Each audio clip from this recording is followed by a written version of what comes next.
Confessionalisation and the Great Comet of 1618. There were actually 3 comets which appeared at the end of the year 1618. And these all appeared near the end of the year in quick succession. And the third of these was very, very noticeable over northwestern Europe. The first 2 were either not visible or only slightly visible from most places. So the third one was a dramatic event in the sky in particularly in northern Europe from November to December 1618. So I'm going to focus here on the work of 2 English astrologers, John Bainbridge, and William Lilly. So here's my introduction. The sky came alive in the autumn of winter 1618. You can imagine it.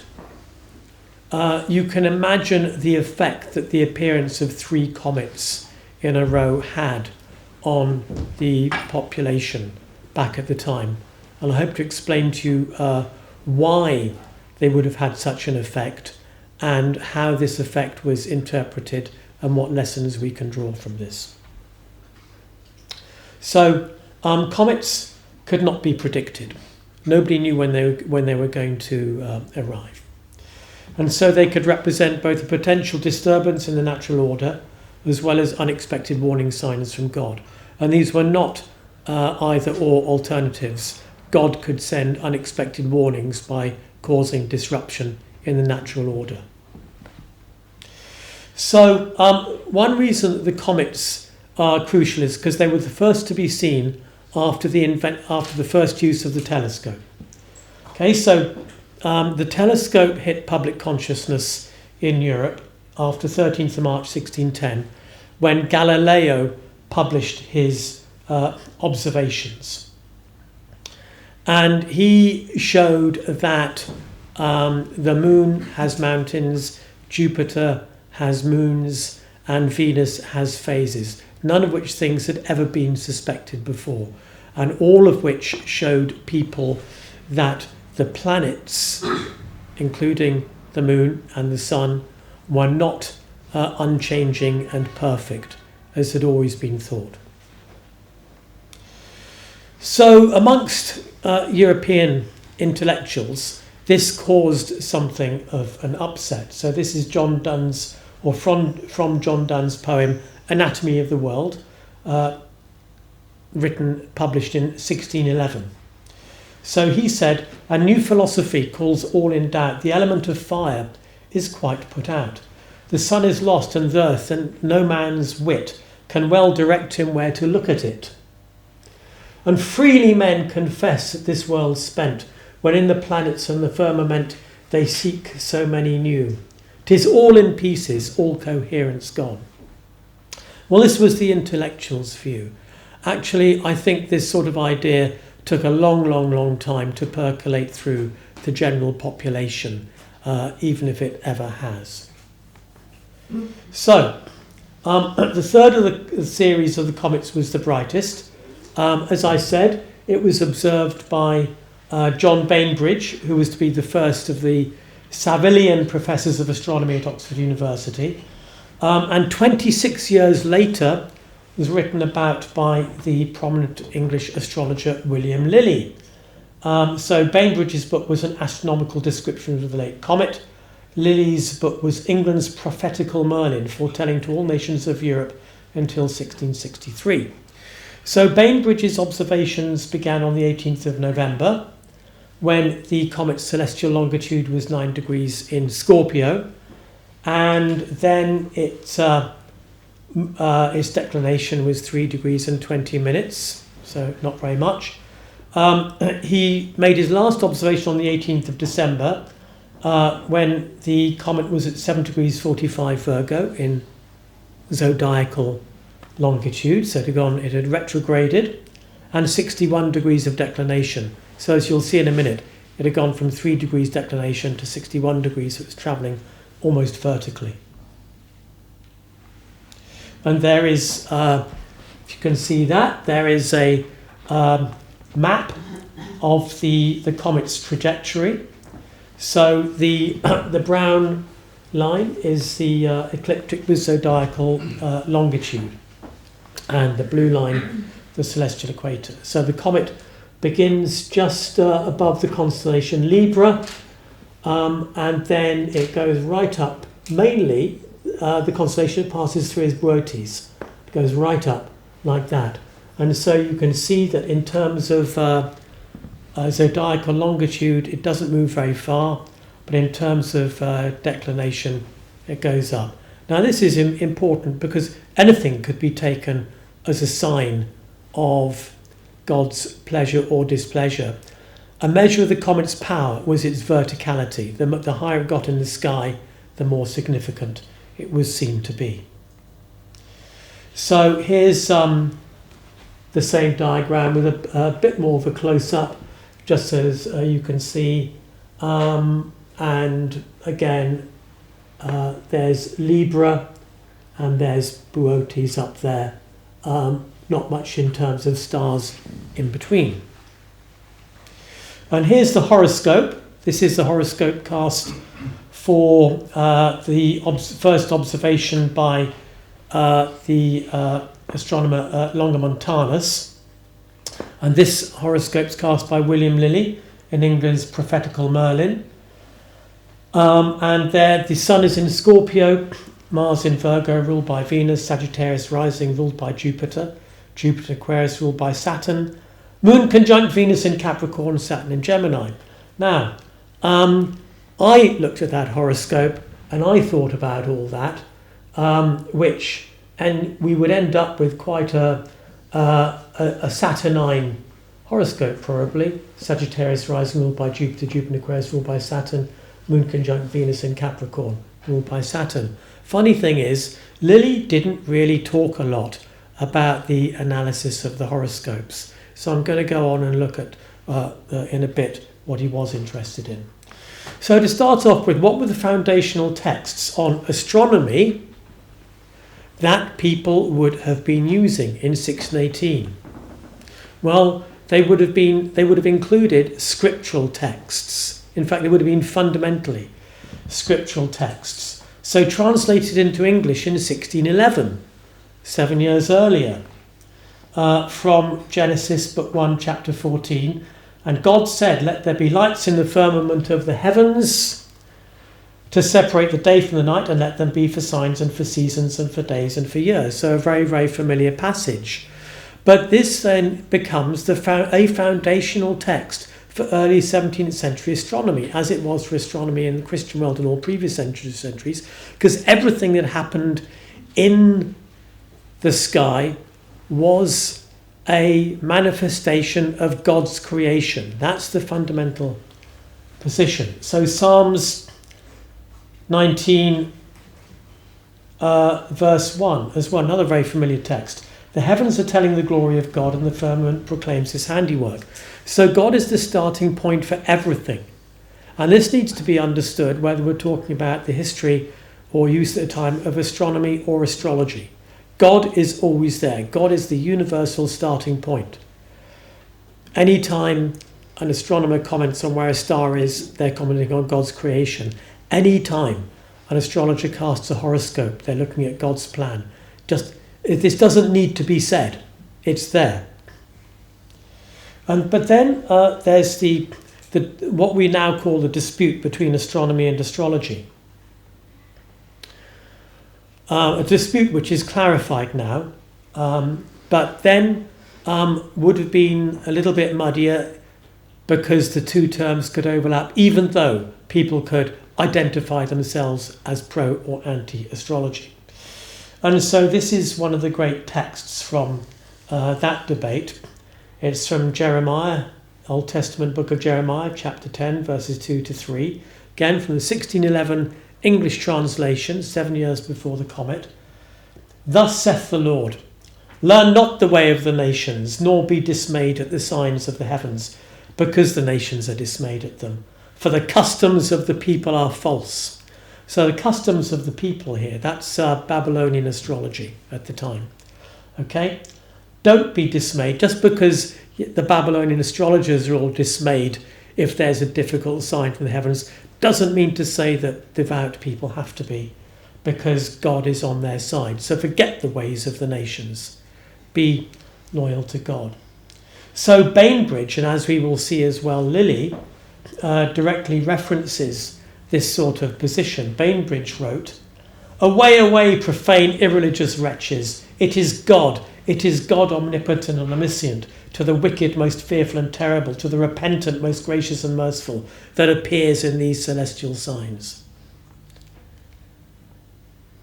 And God was also the great geometer. Everything is arranged mathematically, by the way. This has to be understood as well. So Bainbridge says, "God is the great master of geometry, having created all things in weight, measure and number, as Holy Writ doth witness." By the way, in the history of science, you will read sometimes that a seminal event happened in intellectual culture when people moved towards quantification away from divine interpretations of things. Well, that's an oversimplification, because for a medieval Christian, God created weights and measures.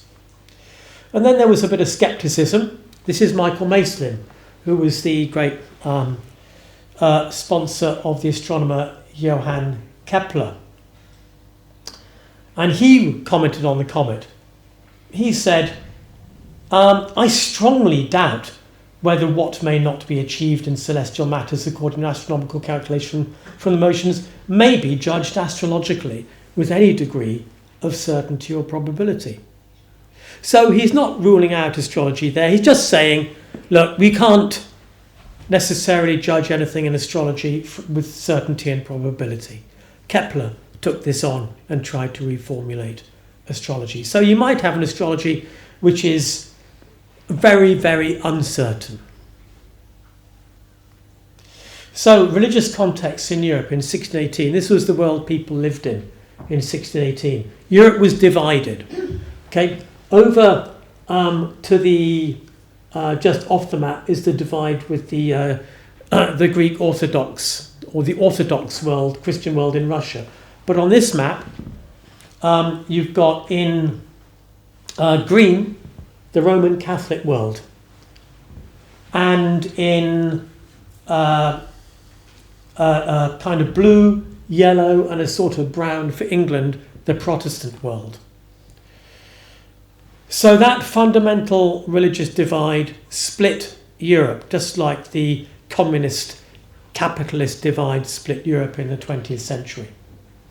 And then down to the at the bottom there's the Muslim Ottoman Empire, also extending through most of North Africa. So there's the constant worrying threat from the Islamic world, which didn't stop Christian countries from forming alliances of convenience with the Ottoman Empire. But the fundamental divide is that one between the Roman Catholics and the Protestants. And political contexts as well. So in 1618, not a lot happened, right? So people were scrabbling around to find some significance. So in 1618, there was the Synod of Dordrecht in the Netherlands. And now I don't think anybody would pay much attention to the Synod of Dordrecht. But then it was big news, because representatives from all the Calvinist Protestant churches got together to sort out their differences, their doctrinal differences. You know, in retrospect, that turns out to be a matter of absolutely zero significance. But at the time, if you're a Protestant, it was big news. For the English Calvinists, it was big news. Hey, they're sorting stuff out in Dordrecht. Hopefully that will help us. Something else very minor happened in 1618 as well. The defenestration of Prague. A couple of ambassadors from the Holy Roman Empire went to Prague, to the government palace in Prague, and they were thrown out of the window. Great insult. And you can actually go there to the window where they were thrown out of. Anyway, big insult. I don't think this news travelled very far, probably didn't get to England for a little while, and then people probably would have just said, oh good, and gone on with their lives. But this then led to a brief flare-up of war, which then died down, which then flared up again, and led into the 30 Years' War, when much of Central Europe was devastated. Almost every European country participated in some way in the war, and it only came to an end in 1648. So at the time, people were scrabbling around to find some significance, some event coinciding with the comet. Subsequent astrologers looking back could say, aha, the beginning of the 30 Years' War. In 1618, not a lot. Big things in the sky, not a lot happening. And in England itself, we'll look at England because I've got my two texts are English. England had been united in 1603 with one crown, under King James I of England and VI of Scotland. So two separate countries, but same king. There was relative stability. The king was ruling without parliament from 1610 to 21, even though there were simmering tensions between parliament and king. The biggest news in 1618 was the Spanish match. So there were moves to marry King James's son, the future King Charles I of England, to the Spanish Infanta, daughter of the Spanish king, Maria. Okay, it's a little convenient alliance some people are trying to forge between Protestant England and Spanish Spain. But, of course, the Protestants didn't like this, the Calvinists didn't like it at all. So and they were based in Parliament, which was not meeting, so there's strong opposition. This was bubbling around. So, something was happening, but no headlines. It took about 3 years or so for that to be resolved and for the marriage to be cancelled. Cultural context, Shakespeare died in 1616, so just 2 years too early to be able to write about this, although he had written about the great comet which appeared at the death of Julius Caesar. Francis Bacon, one of the great intellectuals of the time, was busy categorising all knowledge in natural philosophy, including astrology. So, some concepts we can use to understand this comet and its role. J. Pasakoff and Roberta Olson have come up with this phrase, ambiguously symbolic, or ambiguous symbolism. So the symbolism of a celestial sign can be not clear. So it can, on the one hand, as they say, be auspicious, herald the births of rulers and important persons, or on the other, omens of disasters. They can be both at once. Okay, so the symbolism can be ambiguous. I think this is a very important way of looking at many astrological texts. So the texts available in 1618 that people would have looked at, astronomers and astrologers, would have looked at these texts to find out what the comet signified. Marcus Manilius, Astronomica, written around 30 to 40 CE. Manilius wrote, in times of great upheaval, rare ages have seen the sudden glow of flame through the clear air, and comets blaze into life and perish. Let fate content itself with this. May wars now cease, and fettered with bonds of adamant may discord, prisoned fast, be curbed forevermore. Okay. And then he's referring directly to a famous comet which appeared at the death of Julius Caesar. The Julius Caesar's great nephew and heir, the future Emperor Augustus, exploited this comet to say to people, there's the soul of Julius Caesar on his way to join the stars and become a god. Therefore I, Augustus, am the great nephew and adopted son of a god. So a big political moment. Unconquered be the father of our fatherland. May Rome serve him for all that she has given him, a god, Julius Caesar, to heaven. May she miss him not on earth. So, a significance of the comet. Another text, Josephus's Jewish War. Josephus, the Jewish historian, about 75 CE, wrote about the great revolt of the Jews against the Romans, as part of which a comet appeared. And he wrote, First a star stood over the city of Jerusalem, very like a broadsword, and a comet that remained the whole year. So this was seen as a major sign of the revolt of the Jews against the Romans. Of course, God sent the sign, but the revolt was unsuccessful. Another text available, Pliny's Natural History. Every literate person would have read this, for every person who could read Latin. So Pliny identified comets into different shapes. Javelin stars which quiver like a dart are a terrible portent. He looked at their position in the sky. There was a terrifying star during the war between Pompey and Julius Caesar, relation to the fixed stars. But in relation to certain fixed stars, the comet portends men of genius and a revival of learning. In relation to constellations, if a comet was in the private parts or genitalia of any constellation figure, it would signify immorality. There's some allegory for you, some symbolism. So these are the kind of comet shapes people looked at. This is from Hevelius's Cometographia of 1668. Comets all identified as kinds of swords in the sky. Another text available in 1618, Claudius Ptolemy's Tetrabiblos.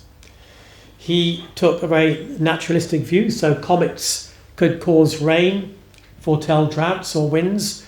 And the reason they could do that is because the basis of that theory was that comets were fires in the atmosphere. The atmosphere could naturally ignite. Okay, well that's logical because everybody knows that fire needs air to burn. And therefore a spark could ignite a fire in the atmosphere. That fire could then stir up the weather, so you get droughts, winds, rains, etc. Perfectly logical in its own terms. And then he talks about, again, shapes of comets, beams, trumpets, jars. He related them to the effects of Mars and Mercury, again, wars, hot weather, disturbed conditions, and so on. And the area that a comet's tail points at can also be significant. So this is Josephus, again, interpreting the comet. Anyone who ponders these things will find that God cares for mankind and in all possible ways foreshows to his people a means of salvation. And that is through folly and evils of their own choosing that they come to destruction. So people cause their own destruction. God does not cause their destruction. God cares for mankind. And then, it is not possible for men to escape from fate even if they see it coming. The Jews interpreted some of the prophecies to suit themselves and laugh the others off, till by the fall of their city and their own destruction, their folly stood revealed. So you can imagine what happened here. The comet appeared. The people in Jerusalem said, aha, that's a sign from God that the Romans are going to lose. But the Romans won, and Jerusalem was destroyed through the folly of the Jews. This is the Jewish historian Josephus with his after the event rationalisation. So William Lilly then quotes Josephus directly. So in other words, these texts, Manilius, Pliny, Josephus, etc., they may have been written 1600 years later, but they're current. They're all in the moment. They're there, present. So Lilly says, for as Josephus, a captain no less famous in those wars than a true historiographer reporteth, besides the great and fearful eclipses preceding, there appeared a terrible comet in the form of a flaming sword over the city, Jerusalem, by the space of a whole year together. And surely, I doubt not, but it pleaseth God by these heavenly prodigies, no less to participate to and communicate and confer with men about his secret determinations. So God has secret determinations, and the comet is the means by which he confers. But the Jews in Jerusalem misunderstood the communication. And anyway, their fate, as Josephus says, was sealed. Then comets could be destructive. So other commentaries from 1618. This is the famous Lutheran theologian Elias Echinger. Comets, he said, generally mean war and the spilling of blood and death, and and one fears that some years hence there will be great political upheavals with wretched wars and rebellions among the common man. There will be great persecution, lamentation, misery, murder, robbery, pestilence, etc. So classic stuff. An astrologer looking back from the future could look back and say, actually, Ehinger was right, because he was predicting the 30 Years' War. Even though Ehinger was noticing there was nothing much happening in 1618. And comets as signifiers of God's punishment. This is another text from this one from 1680, actually, so much later. When God intends to punish a nation, country, or city, he is first pleased to give them notice thereof by apparitions or prodigies, etc., illustrated with the passage of a comet. And comets as signifiers of the apocalypse. So this is Albrecht Dürer's print, the opening of the fifth and sixth seals, the seven seals of the book of Revelation, from his series The Apocalypse in 1498.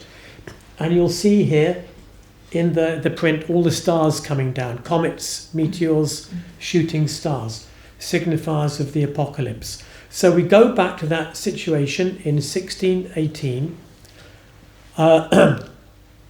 to believe in the imminent apocalypse, the second return, the return of Christ, accompanied by all sorts of upheavals as prophesied in the New Testament book of Revelation, was a fundamental part of the thinking of many, many religious people. It was in the background of the thoughts of everybody. Everybody knew this, but for devout believers in God's everyday role in life, this was fundamental. It's very difficult to get back into that way of thinking for most people now. So this phrase confessionalism was used by the historian Mary Morrissey. Confessionalism is the outward adaptation of a public religious identity, as opposed to conversion, which is inner. So you can be converted to the rule of Jesus Christ, but to say, I am a true believer in the law of God and his Son Jesus Christ, is a public position. And so at this time, when there was celestial phenomena like this, preachers like Ehinger were saying to people, you have to re-proclaim your public faith. And then confessionalisation. These are Dutch words. Vermeer and Paul Vieth came up with this term, the confessional paradigm. Okay, as another way to express this. So they're saying the confessional paradigm not only involved proclamations of faith to God, but proclamations of loyalty to your country, if your country followed the true religion. And Sylvia Schopp came up with this term, salvational history. She did a study of the pro and anti-Swedish propaganda in the 30 Years' War. So again, back in the 1620s, 30s and 40s. Salvational history. History is salvation. And here's an example of that. The New Year's sermon for 1619 by Conrad Dietrich. This was significant because it was published as a pamphlet and disseminated widely. So he looked at the comment and said, what are comets? What do they mean? What should we do in response to their meaning? And his answer was that God sent the comet as a warning because sin abounded in Germany. And therefore his readers and his listeners had to mend their ways and lead a moderate and pious life. And this would be a way maybe to avert the dangerous, any possible warning that God was sending through the comet of destruction. Be pious before it's too late. The end may be coming, but you may be saved. So John Bainbridge is very much of this school of thought.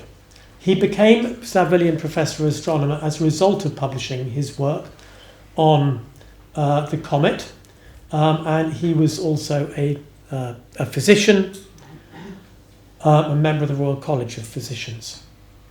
So he observed the comet, as I said. Pages 1 to 17 of his text consist of discussion of the comet's physical nature and position, and then pages 27 to 42, moral prognostics. Okay, so moral prognostics were an essential part of the role of being an astronomer.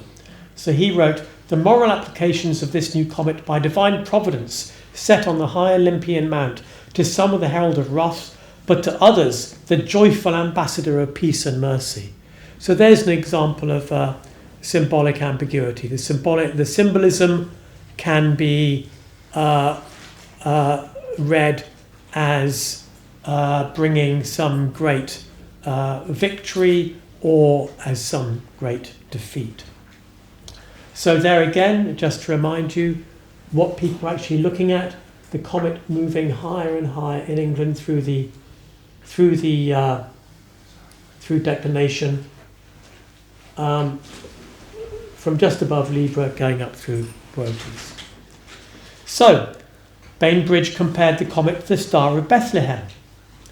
He said, "That blessed star which conducted the Magi to Christ's poor but sacred nursery, of whom incarnation and happiness to mankind thereby that star was an heavenly harbinger, doth enforce me often to think that those many new stars and comets which had been more these last century of the world in many ages before, did amongst other things signify that glorious light, the gospel, which has lately illumined the whole world." So confessionalism, rationalization and salvational history. Every movement of the comet's path in the sky, its shape, its colour, its direction, could be significant. It was just regarded as significant. So Bainbridge took his cue from Jeremiah, as I said already, "Present the divine anger with timely and serious repentance. Then dare I say to you with Jeremiah, fear not the signs of heaven at which the heathen are dismayed."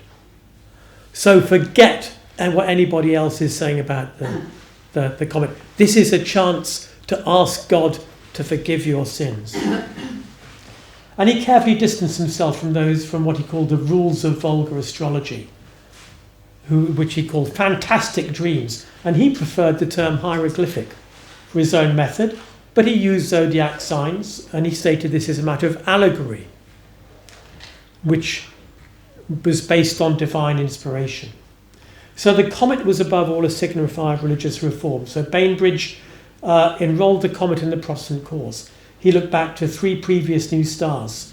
The comet in 1558, the new star 1572, and the new comet of 1577. So he said, look, God is repeatedly sending these signs, one after the other, to proclaim the triumph of his gospel.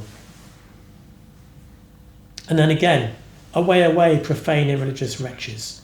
It is God who tells us everything. And he was a nationalist because England followed the true church. He said, I dare boldly affirm that this comet being followed in his emblemated motion is to Great Britain's majesty and monarchy an auspicious sign of great honour and happiness. And the comet going through Bootes, he wrote on that basis, it is Britain's royal court which divine Astrea doth illustrate with her gracious and healthful rays. Astrea, by the way, was also code for Queen Elizabeth I, who is often presented as the divine Astrea. And astrology and salvational history. So Bainbridge says, he's talking about the East and West Indies, because the comet is also available, is also visible in the East and West Indies. I am verily persuaded that the new star, which appeared so long from September 1604 to January 1606 in the foot of Serpentarius, having coincidence with the great conjunction of the 3 superior planets, Mars, Jupiter and Saturn, and that's there's so many as in Cygnus, doth promise a more clear illustration of those remote regions with the splendid light of salvation. So, there is that's maybe what he would not call vulgar astrology, but it's his hieroglyphic method of interpreting God's role. There are previous stars, comets, and a great conjunction of Mars, Jupiter and Saturn. What they signify is the spreading of God's gospel. So astrology is allegory. He said, obviously the comet began just above the constellation of Libra. The place of this congress is most remarkable. It's the balance of Libra, which the comet passing through doth withal, as if it were from heaven, proclaim Learn the justice of the warning. So, on to William Lilly, 26 years later. Lilly comes from a fairly similar social background to Bainbridge, one of the most prominent astrologers. His practice theory seriously benefited from the breakdown in censorship which happened at the beginning of the English Civil War, 1642. And he capitalised on this.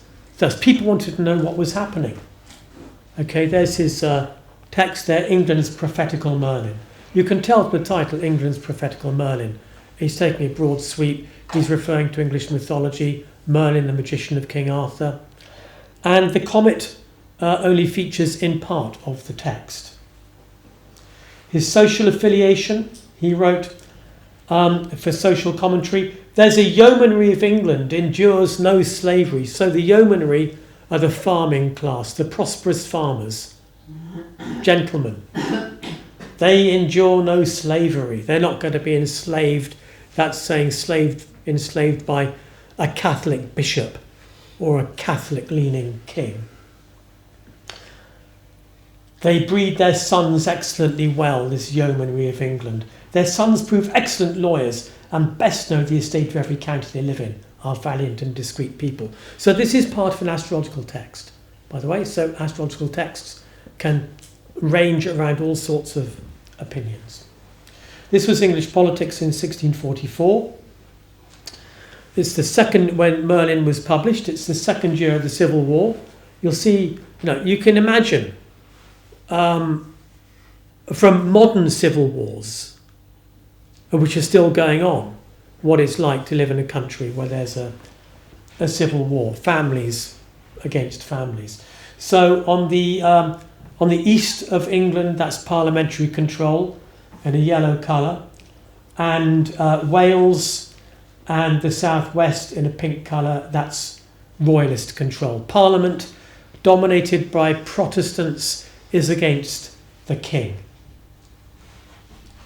So Lilly goes on with his political commentary. All our parliaments have been unlucky, and by the sinister council dissolved in 1625. What reason can be given? None certainly. Only pleased a prevailing faction declares his majesty's grace from his subjects, rendering him unkind. Were not many of our brave gentlemen whom their country sent up for the public benefit imprisoned? Did not some die in prison? So he's lamenting the whole situation, but also the imprisonment of members of parliament. And then he says, look, clearly, this is interesting, there are clearly people saying, the comet doesn't mean very much. He says, there are people that do too much slight the appearance and effects of comets, as if they signified nothing. Perhaps he's referring to people like Michael Maselin. But let them consider, God does not always speak and express words and syllables, but sometimes by the motions and apparitions of the heavenly bodies. And then he goes on again. This he refers to the birth of the Magi and the birth of Christ, the destruction of Jerusalem, which Josephus talked about, forewarned the Jews to lift their heads to heaven, but they didn't. And so Lilly's saying, lift your heads to heaven. He's very concerned, if we look at astrological technique, at the visibility of the comet. He didn't really consider the first, only briefly. The second was not visible from England, and he only said it's visible from the Indies, so probably it's got some significance for Spain and Portugal, the colonial powers. But again, very unspecific. You're not going to read any of Lilly's work here and say, February next year there's this or that's going to happen. It's all, suggestion, telling people to think for themselves, look up to heaven, so on. So here's the horoscope for the third comet, which strangely Lilly wasn't that interested in. He was far more interested in making his religious and political points and saying, there's the comet, change your behaviour. This requires a complete change of national behaviour, with all individuals taking part. Here's the ephemeris he gives for the third comet in zodiacal longitude. So you can see it moves from 9:25 in Scorpio to 7:45 in Virgo. Retrograde, well, so retrogradation was seen as disturbing the natural order. Lilly goes into, he follows this idea of salvational history. He sent his punishing angel. God sent his punishing angel. When God is to punish a nation or city, he first signifies intent by prodigies, etc., etc. And God gives permission for the planets to form significant conjunctions in order to create significance. He included other horoscopes, like here's the ninth lesser conjunction of Saturn and Jupiter, which is 1643, but doesn't really go into it. The analysis of horoscopes you might expect is replaced by a lot of religious, political and social commentary. And then here's the symbolic ambiguity. He says, well, we've got these comets. I've looked at Cardano's aphorisms to find out what they mean. And then I leave it to every honest reader to consider. Have an eye on the pressures of France, Germany and Ireland to consider. So he doesn't say anything. He just says, think about this. And so political commentary rather than prediction. He cites John Dee, famous as Queen Elizabeth's astrologer.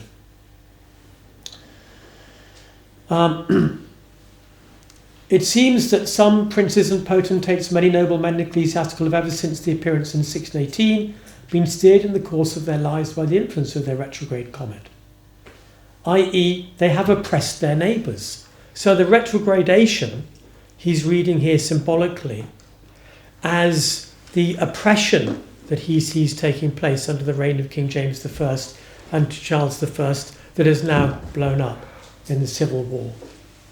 Salvational history. Many shall be the labours of mankind when a comet is in Scorpio, fearful dissension betwixt princes, etc., etc. So history is read as as ideally a move from to salvation by watching out and avoiding and doing something about these destructive impacts of the comet. So identifying significance. So then Lilly identifies some loose zodiacal significance. The tail of this comet all the time is being pointed out in the west and northwest parts of the world. What places are principally threatened? Well, the zodiac, where first the matter was collected and appeared, do manifest. Well, Austria, the seat of the Roman Empire. So Lilly knows that in 1618 the 30 Years' War broke out. So allegory is, astrology is allegorical and salvational. The comet's passage through the sign of Virgo, who enigmatically represents religion and justice, on whose title the church and spouse of Christ is figured, and over whom the comet's tail did bow 5 days, intimates that for some years the church of Christ should be afflicted by the Pope, the Emperor, the King of Spain, and others Jesuitically addicted. So that's a threat. The Roman Catholics are the problem here. If we could only do something about them, the world would return to peace and tranquility. Quickly, to finish the lecture, I'm going to draw attention to one of Lilly's innovations to show that astrology at this time was perfectly fluid and open to innovations. So Lilly applied day-for-a-year predictions to the comet. What now known as secondary progressions. So the first day of the comet's appearance relates to the first year of its significance, the second day to the second year, and so on. This is a technique which had been written about by Vettius Valens in the Roman period, but had recently also been advocated by Kepler as a useful technique in astrology. He really thought it was significant. So Lilly then went through retrospectively the days and the years. So 1639 related to the 11th of December 1618. But he still talks very usefully. Who is ignorant of our then approaching troubles? So he knows that in 1642 the Civil War broke out. So he's looking back and saying 1618, the Civil War coming. 1641, when towards the end of the year there was various protests which triggered the Civil War. Did not a misery steal upon us, and the cursed rebellions of the Irish begin on 23rd of 1641? So that's all. He's interpreting this respectively using Kepler's day for year method. And then the Civil War breaks out in 1641. So the conclusion for Lilly, astrology, it's allegorical. He uses almost no technical analysis. Symbolically ambiguous, confessional, salvational, and nationalist. These are his main concerns, which maybe we should understand because England's Prophetical Merlin was written for the mass market. It's fundamentally more like a piece of propaganda for the true English church and a moral injunction to people to follow God. So conclusions, Anna Gerach wrote, comets can virtually be seen as a theological special case in astrology, expressing a particular form of Christian religiosity and extreme consciousness of sin. Franz Mailsagen talked about the Christianization of comet-based astrological prognostications. So as above, so below. Bainbridge and Lilly had different technical approaches, but they share a hermeneutic approach to the sky, using astrology as allegory or signifier to interpret current events. They're nationalists. They use political commentary, symbolic ambiguity, salvational history, and confessionalisation. So from this perspective, whether one uses technical astrology or not becomes a minor detail. And Lilly, of course, just almost to wrap up, wrote at the beginning of Christian Astrology, his great textbook on astrology, the author's God, composer and the setter of all his works, and there in every letter, heaven is his book, the stars both great and final, are letters non-peril and capital. And Patrick Curry, astrology actually never was a single entity with a fixed identity. It was a set of ideas or propositions concerning the relation of cosmic and earthly events. In other words, astrology is no one thing. It's a collection of paradigm statements, approaches, and so on. Bainbridge says he was not an astrologer. He used a hieroglyphic method. Patrick Curry, we've used Patrick Curry's argument, we might say, Bainbridge, are you sure? So, significance of history of ideas, science, astronomy, and astrology. We should avoid easy categories, such as what is or is not astrology. Examine what texts actually say, all of which can lead to a better understanding of culture, past and present. And I emphasise the present. And that is the great